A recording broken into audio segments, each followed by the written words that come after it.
TC Rádio, a rádio oficial de quem investe. Bruno Mazzoni tá na ponta da conexão. Alô, Brunão, bem-vindo, meu amigo. Traga aí, por favor, os pontos de Indifut, de Dolfut, pra gente ancorar as expectativas. E a curva de juros, meu amigo, não para de renovar mínima. Os contratos estão caindo em média aqui nos pedidos de prêmio, 10 pontos base. É você, Brunão, bem-vindo. Vamos lá, Léo. Bom dia para todos vocês. Hoje, de novo, né? Acho que a postergação no dia D, vamos ver como que vai ser essa segunda votação. Muito bacana o jogo duro, entre aspas, que o Novo está fazendo. Acho que é bem bacana também. O Haddad já sinalizou que em janeiro vai mostrar qual seria ali a nova âncora, mas talvez a gente ganhe aí um pouquinho mais de poder de barganha da oposição ou do centro-direita aí, colocando algum artifício aí na própria PEC sobre arcabouço fiscal. Acho que isso traria mais derretimento ainda dos juros, sem dúvida nenhuma, e queda do dólar. Léo, o primeiro gráfico que quero compartilhar com vocês é o gráfico mais importante do dia de hoje, que não é dólar, não é índice, é o juros futuro. Então ele abre fechando, e esse destino de fechamento, pessoal, é os 13. Por que os 13? Temos lá aquele grande volumão, os 13%, 13,05 representa aqui os mal-humorados da Faria Lima em relação ao fiscal, então é preciso vencer aqui os 13,05. Acho que o futuro vai ter um alívio até ali, depois a gente vai ter que ficar monitorando de novo o Brasília. Então vamos ficar de olho nos juros. Hoje é um dia muito especial ali para os juros. Ele deve, caso a PEC desidrate ou tenha aí novidades mais pró-mercado, desidratar bastante, tá? Hoje seria esse dia. Olhando para o dólar agora no contrato futuro, Léo, essa abertura é estável. O único guardião de resistência que eu tenho aqui com essa abertura é o 5,221,5, pessoal. Então eu não tenho nenhuma resistência até o 5,296. Então tem que respeitar o dólar aqui acima do 5,221,5. Respeitar, que eu digo, os vendedores. Tomem cuidado. É região, como o Gui fala, de rasgada ali. Pode ter algum tipo de estresse, tá? Agora, para baixo, o caminho dele é o 510, mas antes tem todos esses pedaginhos aqui, antes do quê? Antes da PEC, né? De ser batido o martelo aí e logo em seguida do orçamento do ano que vem. Então, 596,5, 593,5, 578, o VWAP está em 572, tá? 567,5, 560, tá? Esses são os pedágios de hoje e a região de rasgada para baixo está abaixo dos 560. Só vamos parar nos 510, na minha opinião. Mini índice, vamos para ele agora. Então, ontem, o fechamento do mini índice recoloca no gráfico diário o mini índice naquela lateralização que era o meu cenário base. Então, ele passou aqui alguns dias, tá fora do canalzinho das outras PECs, que as outras PECs representaram. Então, estamos de volta aí rimando na história, tá? Hoje ele deve ficar dentro desse canalzinho ainda. E quando eu migro para vocês, para os ponticos aqui, essa abertura, como ela foi acima do 109,340, deixa eu corrigir aqui para vocês poderem enxergar exatamente 109,340.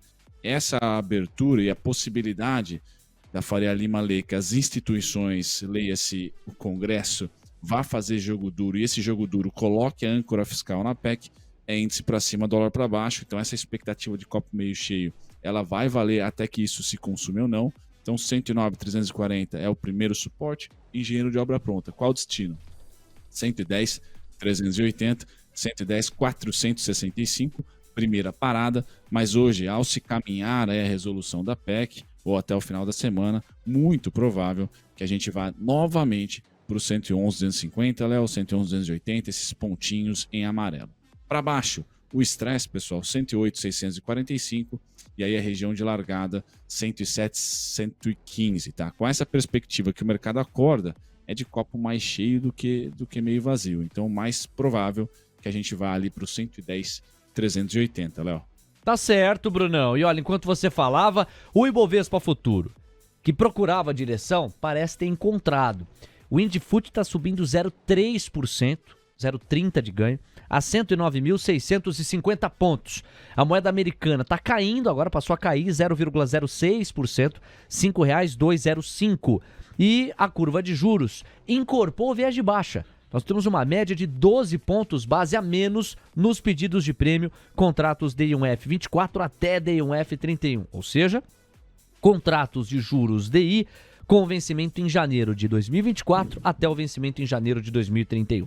Portanto, Bruno, até o momento, a moeda americana a gente vai precisar dar um pouco mais de tempo a ela, porque não está com direção clara e firme. Agora está caindo 0,03%, tá brigado. Em relação ao Indifut, parece ter encontrado um pouquinho mais de direção positiva, mas a curva tem 0 de indecisão. Tá para baixo até agora. Não mudou essa pegada. Eu já devolvo a bola para você pra gente falar de Estados Unidos, commodities. O Bruno Mazzoni ao vivo conosco, ancorando as expectativas do nosso público. Aliás, que público? O Celso Moraes, que tá na área. O que o mercado vê com relação ao aumento aprovado nos bastidores ontem? Celso, de um lado, o mercado gostou do fato de a PEC ter sido desidratada de 2 anos para 1 ano. De outro, ainda vai aguardar a apreciação do segundo turno e a bênção, entre aspas, dos senadores para ter convicção absoluta do impacto fiscal. Mas já está se antecipando, arredondando para cima, um impacto de 200 bilhões no cálculo do mercado ou que o mercado faz.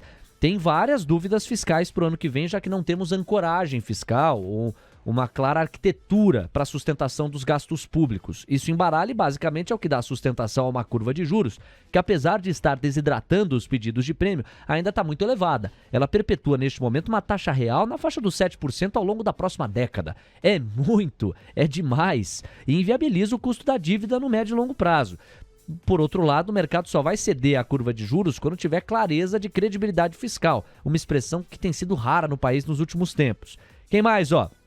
O Nercolini tá por aqui, lindo! Juros pra baixo, small caps pra cima. Magalu vai chegar nos alvos do Gui e do Bruno Mazzoni, hein? Os cabelos vão permanecer. Os meus ficaram um pouco mais brancos, tá certo, Nercolini? Um abraço. O Rogério Elton também tá por aqui. A Marilu Souza, valeu, Marilu. O Luiz Almeida manda um bom dia. A Daniele de Abreu, bom dia. O que significa o pedágio que o Bruno fala? O Brunão pode trazer aqui, vai, o complemento. Bruno, vou até inverter a ordem antes de trazer o Guilherme Cunha.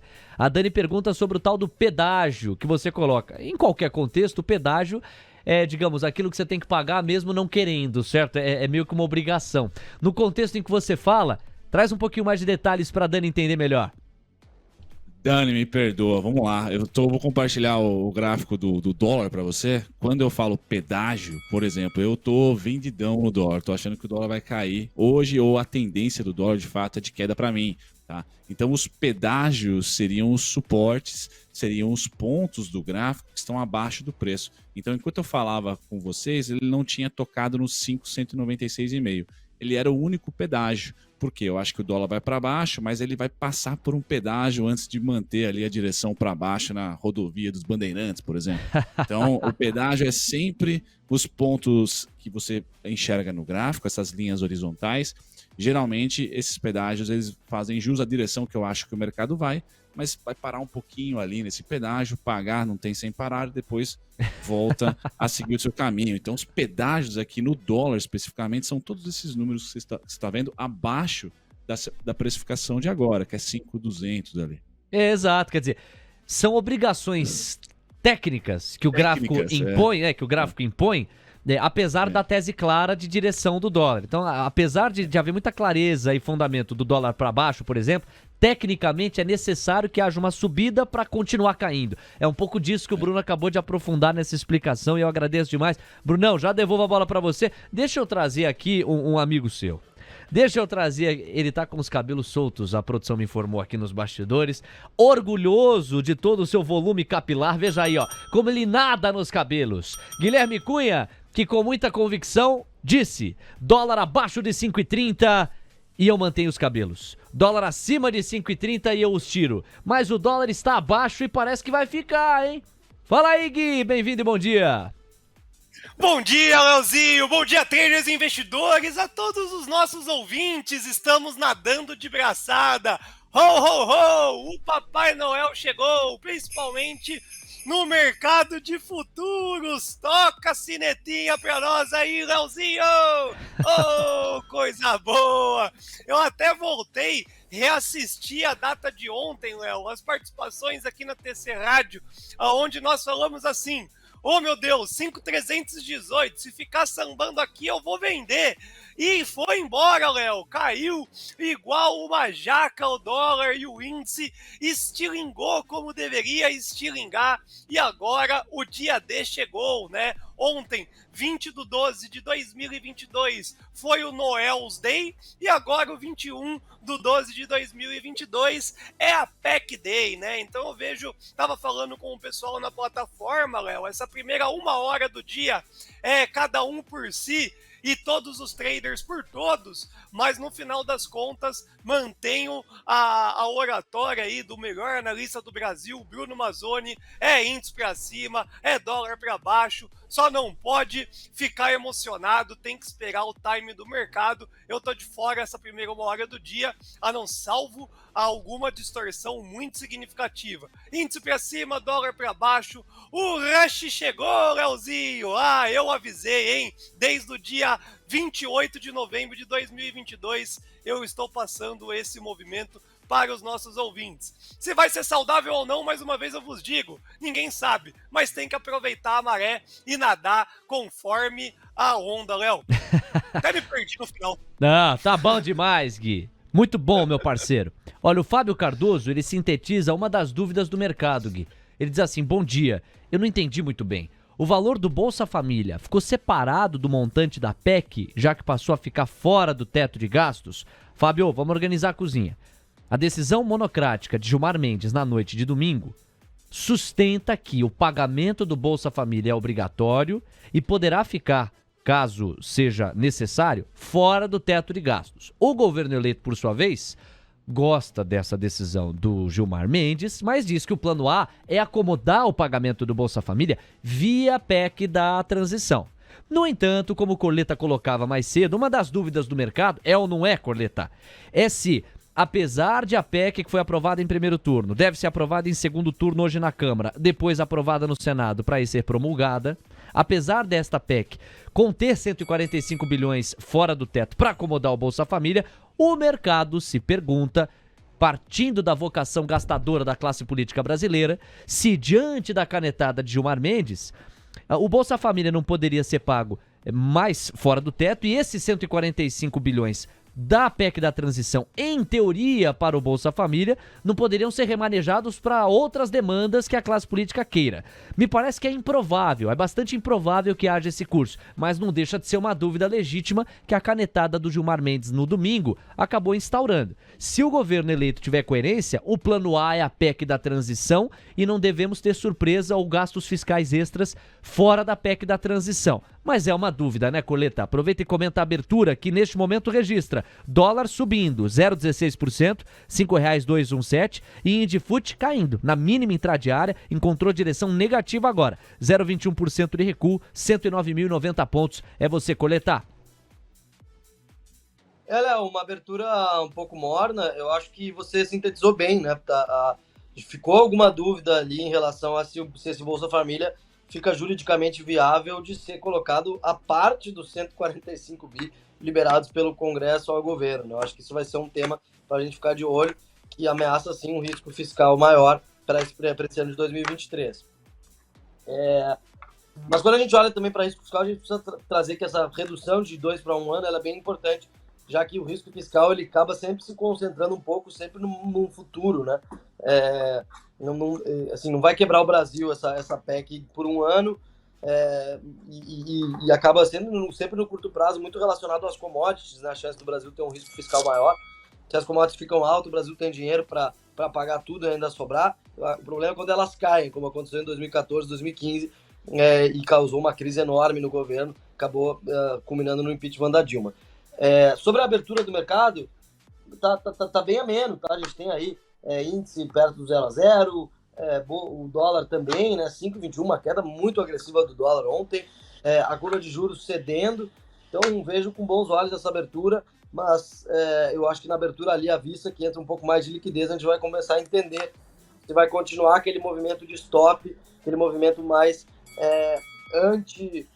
mais técnico de melhora do mercado que marcou os primeiros 2 dias da semana. Então vamos ficar de olho nisso. Deve ser também um dia positivo aí para a Vale, para as empresas do setor de metais e mineração, já que o minério está pertinho de $120 por tonelada, Léo. Tá certo, Corleta. Alô, Bruno Mazzoni, vamos contigo. No momento em que o Indifut recua 0,15% a 109.160 pontos. Doleta subindo 0,08% a R$5,212. E a curva de juros vai caindo em média nos pedidos de prêmio, cerca de 9 pontos base e meio. É o que nós temos no mercado de futuros neste instante. 9h17, Brunão, com você agora, um pouco de tempero americano. O Diego vai fotografar como é que tá o pré-mercado de momento, na sequência você emenda com os gráficos que você separou. Pois não, Diego? Vamos lá pro pré-mercado americano, que tá tudo no verde, inclusive. O que menos sobe é o Nasdaq Futuro, 0,11% de avanço neste momento. O S&P Futuro está subindo 0,36% e o que está subindo com mais fôlego é o Dow Jones, 0,62% de alta para o Dow Jones no pré-mercado. Falando também dos títulos da dívida americana, os yields de 10 anos agora estão praticamente no 0 a 0, recuando só meio ponto base, 3,68% de rendimento ao ano. Já os yields de 2 anos agora estão recuando 2 pontos base, 4,24% de rendimento ao ano. Para fechar, vamos falar também do DXY, o DXY, que está avançando 0,20% aos 104,17 pontos. Você, Brunão? É isso, Léo e Diegão. Vamos lá. O primeiro gráfico que eu compartilho com vocês é o DXY. Então, o que eu tenho para trazer é que o comportamento aqui dos investidores está de calmaria, né? Ontem a pseudo-pivotagem aí do banco japonês deu uma trégua para o DXY, foi uma queda que nós tivemos no dólar, porque o ien ali se valorizou bastante, né? O Banco Central japonês que controla a curva de juros aí longa, pôs mais pontos 25, né? Nessa curva, então gerou uma certa valorização forte aí no ien, e ele está sempre contra essa cesta no DXY, que pega a libra esterlina, o ien contra o dólar, então ele tende a se estabilizar. É isso que o comportamento gráfico aqui nos mostra, né? A queda aconteceu nas últimas semanas, mas o meu cenário é que ele se estabilize, tá? Entre esse 103, o 104, e ele pode se valorizar a depender aí já de 2023. Não vejo isso durante essas 2 últimas semaninhas aqui, ou uma semaninha e pouquinho de 2022. Então, DXY, pessoal, acho que vai ter um movimento meio que à parte e que, na minha opinião, não vai influenciar muito no S&P, nos ativos de risco. A curva de juros já está subindo aí 3 dias seguidos, né? O yield americano subindo há 3 dias seguidos, muito pela lábia, mas também à espera aí de novos dados. Não vejo ela nesse curtíssimo espaço de tempo também gerando mais volatilidade. Acho que já fez ali, já protagonizou essa queda recente do S&P. Por que eu estou dizendo isso? Porque eu estou enviesado que o S&P segura um pouquinho essa queda, tá? E as condições macroeconômicas dão uma descansada aí nesse final de 2022 e começo de 2023. Terminando então a parte norte-americana com o S&P, bateu nos 3.822 e está tentando sobreviver na compra. Então o meu cenário base ele ainda existe, tá? Aqui para mim era a melhor oportunidade, né? A melhor oportunidade desse rally de Natal, rally de virada de ano. O S&P não pode perder para mim essas 2 regiões em amarelo aqui, mas principalmente o 3.822. Então eu acho que DXY e curva de juros e condições macroeconômicas aqui não vão impactar no principal índice do Tio Sam, e ele deve ter compras, se lentas e devagar, mas ainda assim compras para pelo menos retestar aqui esse pivôzinho de baixa, que é o 3.924, Léo. Então um viés leve, neutro barra alta aí pro S&P. O Ronaldo Gonçalves está com a gente, bom dia. O Diogo Maurício, bom dia. O Luciano Silva, tá top, parabéns, valeu Lu. O Marcelo Padilha também manda um bom dia. O Victor Miguel, bom dia malta. O Fernando T, bom dia. Com a fusão com a Redditor e a Sul América, como fica para quem tem ações de Sula 11? Atenção, porque eu conversei em paralelo com o nosso Gustavo Boldrini, editor que toca a cobertura corporativa, e ele nos deu um suporte importante. Ele me disse aqui que o prazo para exercício do direito de retirada em dinheiro para os acionistas da Sul América já passou. Portanto, Fernando, você vai receber 0,76 ação da Redditor para cada unit da Sul América que você tem. Então atenção para não confundir, porque não chega a uma ação de Redditor, é 0,76 ação, não chega a 1. Ou se você quiser, a cada 2 units, você vai receber uma ação e meia de Redditor. Essa é a proporção. Então, de novo, 0,76 ação de Redditor 3 para cada unit de Sul América. Essa aquisição deve caminhar, deve destravar, mesmo com alguma recomendação ou pontuação do CAD ou com alguma contestação da concorrência. Todas as evidências sugerem que esse movimento vai se consolidar e, até aqui, as informações dão conta, de acordo com o editor Gustavo Boldrini, de que para cada unit da Sul América, o investidor que detém a unit vai receber 0,76 ação de Redditor, o ticker é RDOR3. Valeu, meu garoto. Fernando, um abração para você. Quem mais tá por aqui, ó? Matheus Miller. Pessoal, esse Bolsa Família 2.0 não corre o risco de manter a inflação alta? Por tabela, juros altos. E por tabela, uma atividade econômica comprometida? Matheus, é justamente este risco que o mercado enxerga e que em alguns momentos precifica mais, em outros momentos precifica menos. O seu raciocínio ele tem razão de ser. Nós já temos uma queda na pressão inflacionária que permitiria ao Brasil, se da porta para dentro os sinais fossem sólidos do ponto de vista fiscal, baixar a Selic. No entanto, não é isso que nós temos visto desde que o governo eleito foi assim eleito. Nós não temos pistas ainda da arquitetura fiscal e o mercado fica com muito pé atrás para a sustentação dos gastos, o que se traduz numa curva de juros que perpetua uma taxa real de 7%, o que inviabiliza a dívida pública no médio e longo prazo. Então sim, Matheus, um dos riscos apontados pelo mercado é que, dado o baixo espaço fiscal e a sustentação comprometida dos gastos públicos ou da dívida pública, este emaranhado de dinheiro pode sim se traduzir em aumento da pressão inflacionária, o que não dá margem para a Selic cair, pelo contrário, ela pode até subir um pouco mais e aí embaralha de vez a atividade econômica para um 2023 que, do ponto de vista global, não é o mais animador possível, longe disso.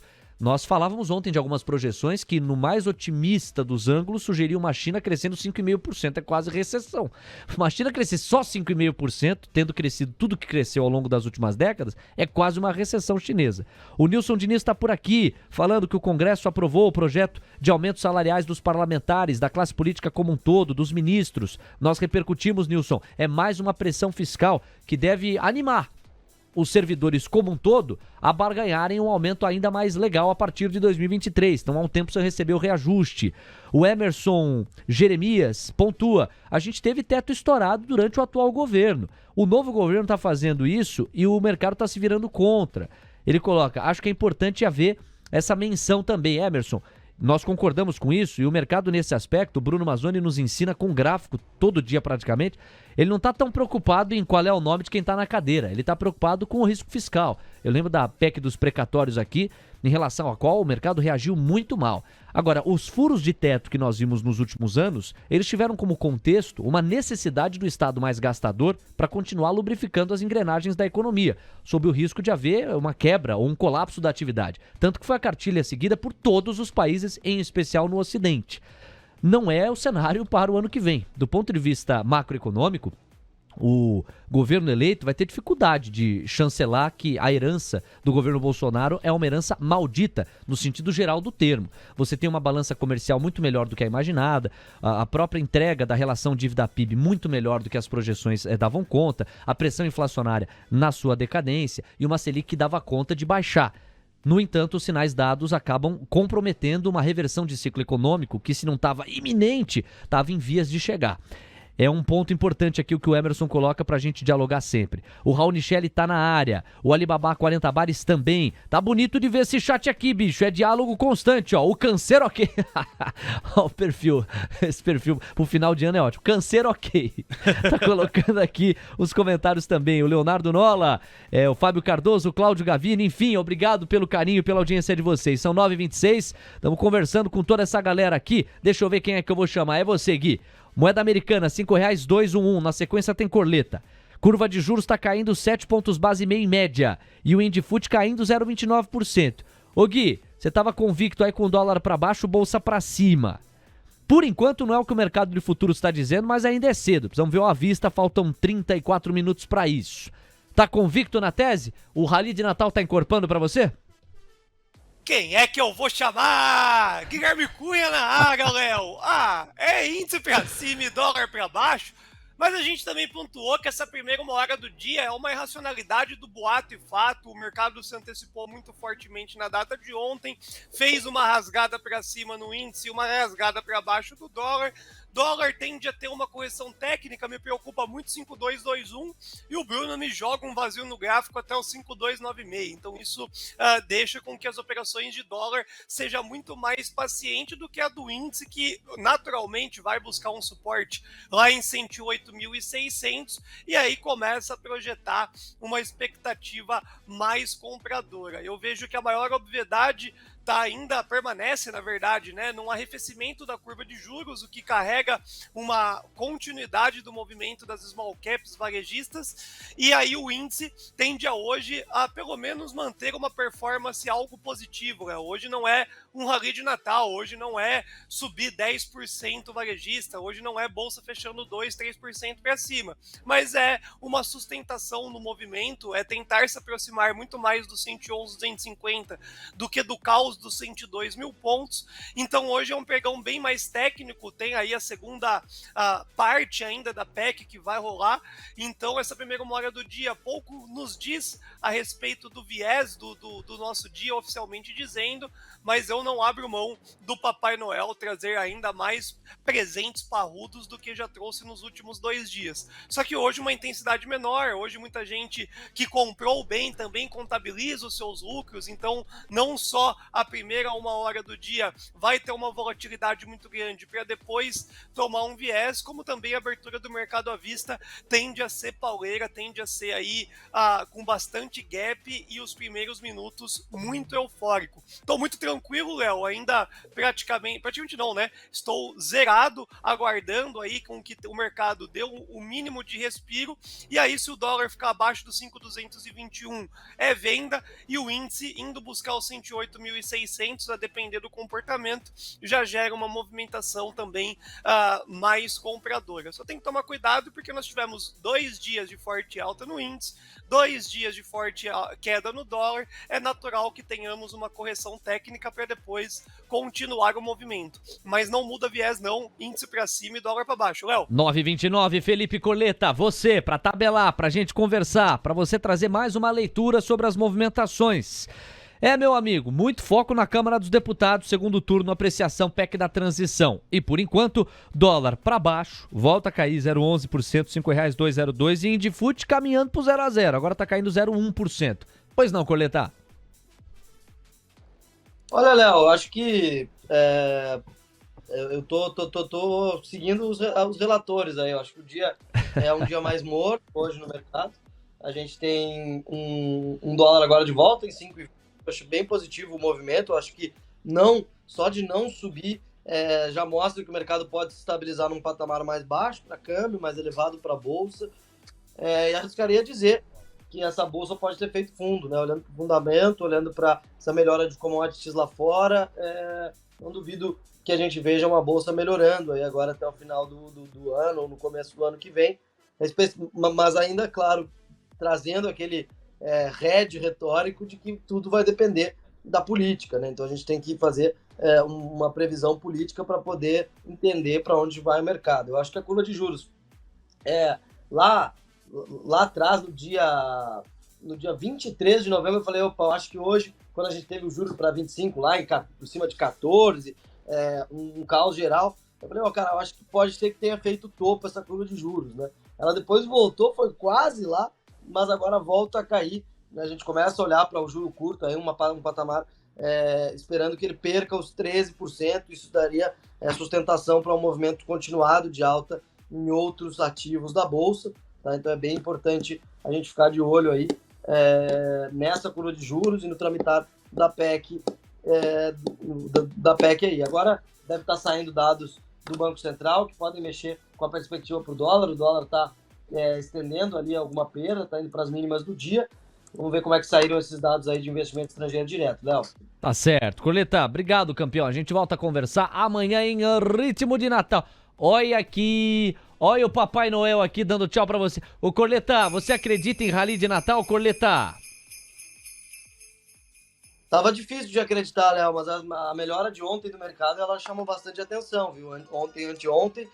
Acho que se for um rally de curto prazo, é um rally técnico, um rally de stop, de vendido, mas pode ser que sim, pode ser que a gente veja o mercado melhorando aí até sexta-feira. Olha aí o Corleta, meu, acreditando num possível rally de Natal. O Guilherme Cunha levanta a placa e diz, eu já sabia. Tchau, Corleta, até amanhã, um abraço. 9h31, o Corleta com o carisma de um político se despedindo aqui da nossa participação nesta quarta. Amanhã Corleta de volta. 21 de dezembro, o Guilherme Cunha vai falar, o Bruno Mazzoni também vai falar. Ele tem que destacar as commodities ainda para terminar as ancoragens. Só que a Sencom fala antes de todos eles.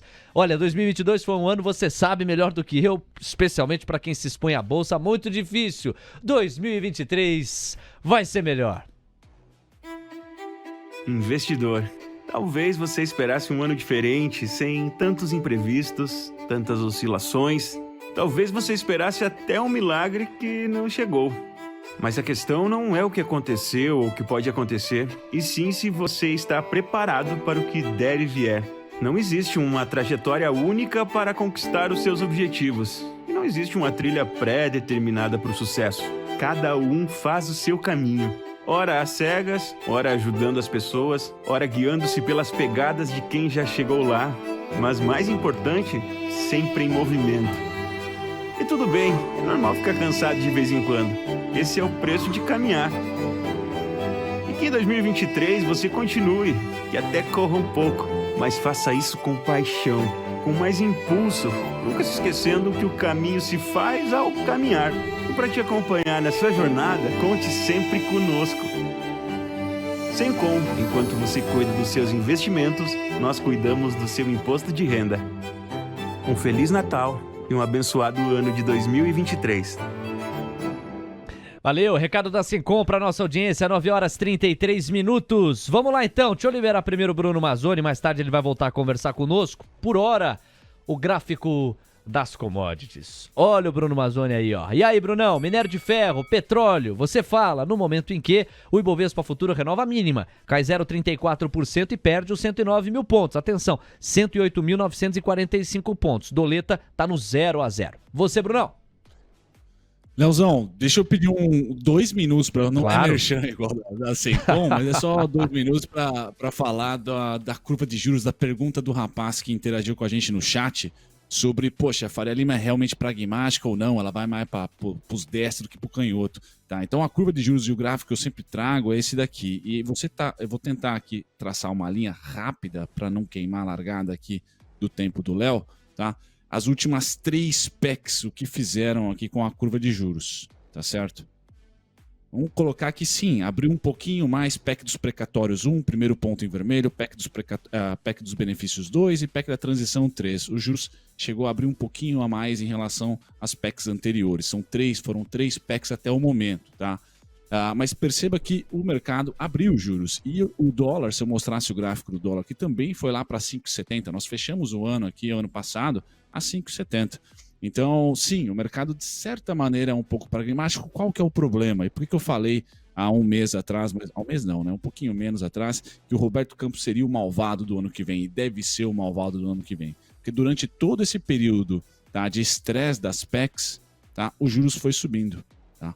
O único momento que nós não subimos juros foi da PEC 2, PEC eleitoral, para a PEC para a PEC da transição. Então, os juros futuros subiu, mas os juros Selic, não. Tá? Então, começa a ter para o ano que vem, então, uma certa alocação para as small caps que faz sentido esperar fundo caso a Selic de fato não suba. Se nós tivermos mais manutenção da Selic, Copom, tá? Não subir os juros de fato que a gente está praticando hoje, que é a Selic, e os juros futuro ser cortado, é a bonança para a sua small cap. Tá? Então é importante saber que sim, né? Tanto no dólar, que é esse gráfico em branco, o mercado jogou lá para cima, PEC dos precatórios, tá? Jogou lá para cima, PEC dos benefícios, e também aqui não foi nem PEC da transição, aqui foi Lula Futebol Clube sendo rancoroso, entre aspas aí, sem aspas na verdade, bem rancoroso aí com o mercado. Então perceba que no dólar foi pau a pau ali, as 3 PECs, praticamente o mercado precificou o câmbio no mesmo ponto. E político odeia. O único gráfico que político olha é dólar, tá? Nem juros futuros olha direito, porque pressiona lá o Roberto Campos. Então o dólar praticamente precificou de maneira igual as 3 PECs. Então dá para a gente falar aí que para o mercado Bolsonaro, para o mercado de dólar, por exemplo,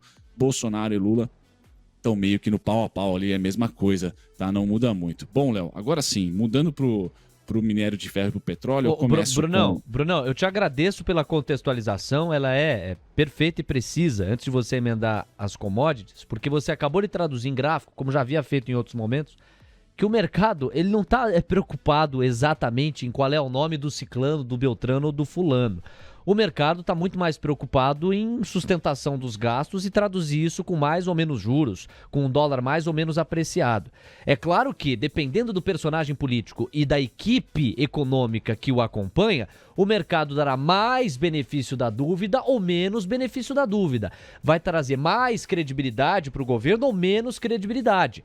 Mas, para que não façam erradas equiparações, Lula teve, na primeira semana depois de eleito, a mesma lua de mel com o mercado que Bolsonaro em 2018. A bolsa subiu mais de 3%, o mercado deu benefício da dúvida. Depois, ao que você se referiu como rancor do Lula, e me parece que a classificação é precisa, porque vieram várias declarações contra a responsabilidade fiscal e sustentando uma falsa dicotomia entre responsabilidade social e fiscal, o mercado foi desidratando o benefício da dúvida e foi fazendo aquele que é o seu papel. Ao não encontrar ancoragem e sustentação dos gastos, encareceu o preço do dinheiro do capital de curto, médio e longo prazo com a curva de juros mais estressada e apreciou o dólar, porque no limite os gestores compram moeda americana para se proteger. Nós estamos falando de gente que tem bilhões de reais debaixo do braço e se não fizer uma alocação adequada de recursos, pode inclusive não entregar pensão para vários que estão em fundos de pensão. É muito sério o que a gente está falando. É proteção de capital num cenário em que há dúvidas, em que há brechas que acabam dificultando a previsibilidade. E é por isso que o IBCBR, que é a prévia do PIB, Bruno, eu precisei te complementar aqui para a gente fortalecer essa tese. O IBCBR de outubro, se esperava 0,50% de ganho, veio menos 0,05%. É uma fotografia do que deve ser um trimestre muito ruim para a atividade econômica brasileira. E se os sinais não mudarem, o empresariado vai continuar com o pé atrás e na dúvida sobre tirar o dinheiro do bolso para expandir modelo de negócio. Isso, por tabela, não vai aquecer emprego, que por sua vez não aquece renda, que por sua vez não aquece consumo. Então, essa é uma engrenagem básica que a literatura econômica já consagrou. Isso é muito simples de entender. Mais emprego, mais renda, mais consumo e, no máximo, você modera por demanda a inflação. Nós estamos um pouco distantes desse conceito econômico à medida que ainda faltam certezas, convicções e arquitetura fiscal para o país. Isso posto, Brunão, te agradeço. Acho que a gente está prestando um serviço de separar a joio do trigo, desfulanizar e se até aos fatos e a sustentação econômica deles. Eu te passo a bola para falar das commodities, então, minério de ferro e também o petróleo. É isso, Léo, é isso. Conclusão, né? O mercado, ele é um parquinho liberal na sua maior parte, mas tem uns keynesianos lá também. Então, pessoal, tem pessoas que gostam de investimento público dentro da Faria Lima também. Então não há esse preconceito. Eu acho que o que o mercado mais quer é o dinamismo. Uma hora ali um pouco mais à direita, uma hora um pouco mais à esquerda, a depender, inclusive, dos gráficos que eu vou colocar aqui para vocês. Tá? Que são as commodities. Porque a nossa economia, o nosso contexto, depende muito do externo. E o externo para nós é termos de troca, tá certo? Quanto que tá o petróleo, como é que tá o câmbio, essas duas coisas vão ser variáveis de acordo, né, conectadas aí com o crescimento global. Então hoje, pessoal, a configuração que nós temos aqui do petróleo, por exemplo, é de bonança, tá? Então o petróleo vem aí para praticamente uma semana de ganho e deve fechar, se continuar essa direção aqui, para mais ganhos.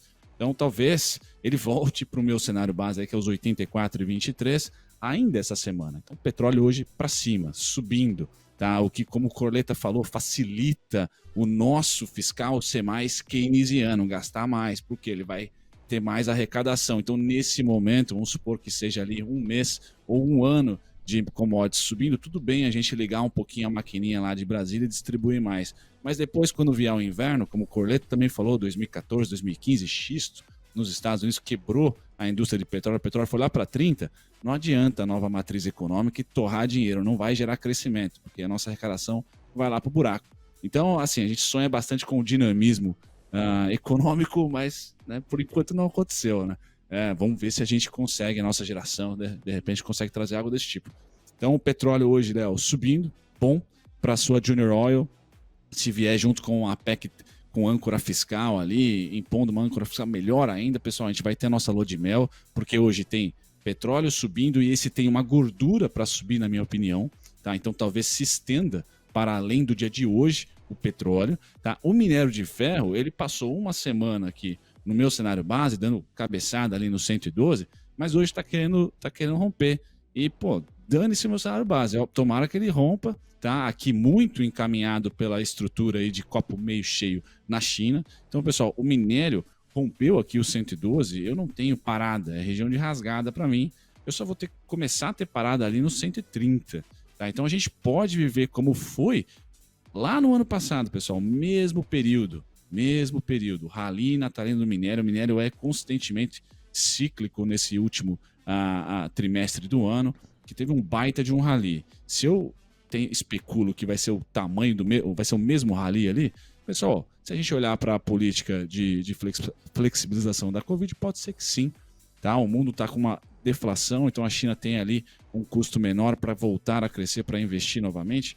Pode ser que sim, mas tomem cuidado. O mesmo sugestão que eu digo para vocês, que eu disse essa semana no começo, né, e semana passada, só aperta seus stops nas mineradoras, tá? Não precisa enxugar, terminar a sua posição, só aperta stop, porque é uma primeira parada forte técnica, essa do 112. Durante o ano inteiro o mercado olhou para os estímulos chineses e falou, ó, pode estimular à vontade aí, que eu não acho que você vai inflacionar esse minério mais do que ele já está. E o minério caiu o ano inteiro.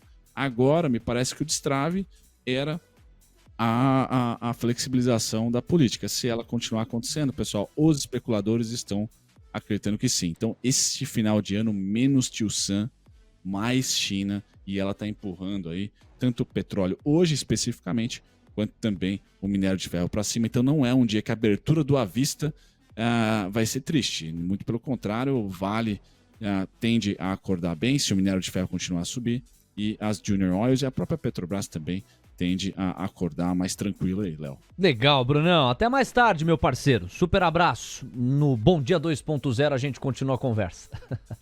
Valeu, Léo. Até daqui a pouco. TC Rádio, a rádio oficial de quem investe.